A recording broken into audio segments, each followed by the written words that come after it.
Bonjour et bienvenue à cette présentation sur la position de l'Association des propriétaires du Québec relativement aux augmentations de loyer 2013. Alors, comme vous le voyez, le titre est on ne peut plus clair, les propriétaires n'ont plus le choix. Les hausses de la Régie du logement sont inadéquates. Voilà pourquoi l'Association des propriétaires du Québec recommande une hausse de 2,5 à 3 des loyers en 2013. Cette hausse de loyer est nécessaire car en effet, les taxes augmentent, les assurances et les coûts de rénovation augmentent également.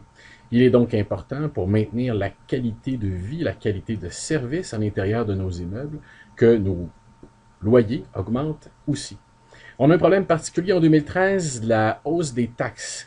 Double hausse cette année parce qu'on a évidemment les municipalités qui haussent de 2 à 3,3 et on a également une croissance des valeurs foncières plus importante pour le parc d'immeubles locatifs que pour le reste des immeubles dans les municipalités.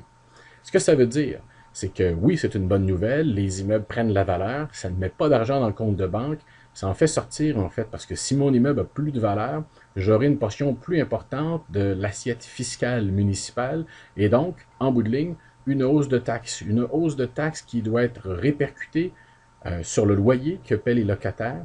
Malheureusement, les propriétaires sont vus souvent comme le grand méchant loup, alors qu'en fait, ils ne sont que le percepteur des taxes de la ville.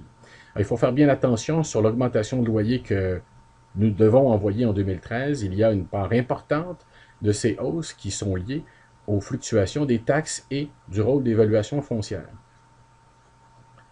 La méthode à la Régie du logement n'a plus de bon sens, tout simplement parce que elle est désuète. Elle a été réalisée il y a de ça plusieurs années et maintenant on doit tenir compte de nouveaux facteurs.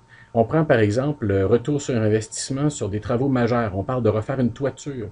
Ça prend plus de 30 ans avec la méthode actuellement appliquée par la Régie du logement pour récupérer notre investissement.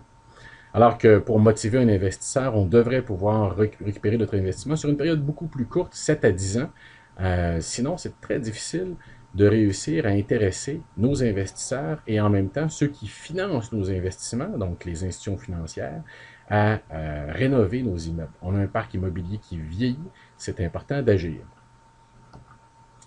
Pourquoi une annonce si tôt? Habituellement, nos annonces se font plutôt au début janvier. On sait que la Régie du logement sort ses taux normalement à la fin du mois de janvier. D'abord, on a un échantillonnage déjà assez précis puisqu'on a les 10 premiers mois de l'année qui nous permettent déjà de savoir que les taux de la Régie seront trop faibles.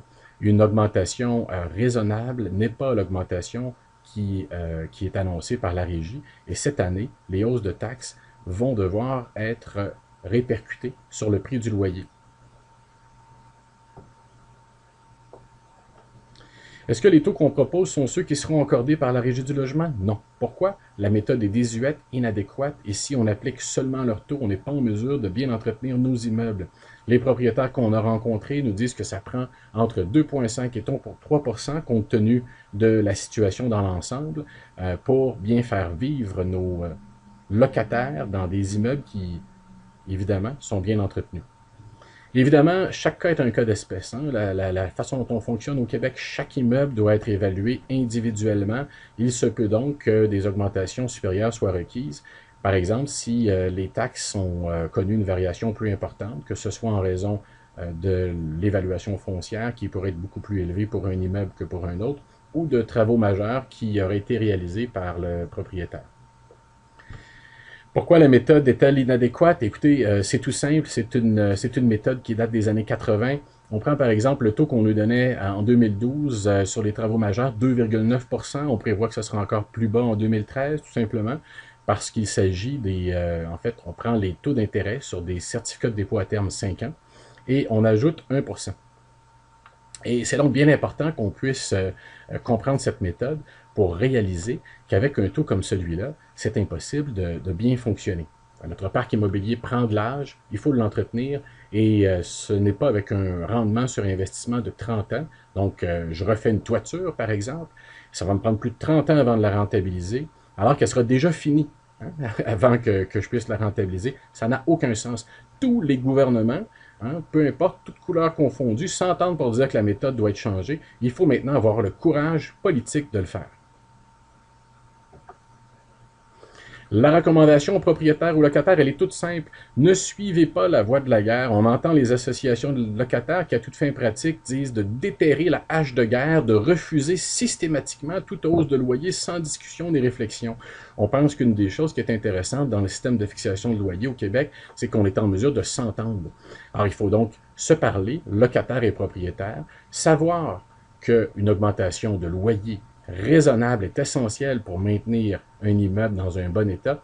Et on n'a qu'à prendre un exemple tout simple. On n'a qu'à prendre l'exemple des villes. Les villes nous annoncent cette année, année après année, c'était la même chose l'année dernière, que malgré toute leur expertise, malgré leurs savants ingénieurs, leurs experts dans tous les domaines, il est impossible pour eux de garder le fardeau fiscal au même niveau. Donc, on a des croissances des fardeaux fiscaux, donc des dépenses. On nous annonce 2-3%. Alors, comment demander à un propriétaire d'immeuble locatif, lui, de naviguer avec des taux qui sont inférieurs à ça?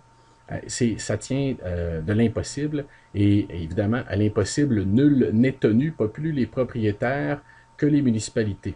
On comprendra donc que s'asseoir, discuter et négocier une hausse de loyer raisonnable en 2013, 2,5 à 3% dans l'ensemble, c'est la recommandation de l'Association des propriétaires du Québec. Merci de votre attention.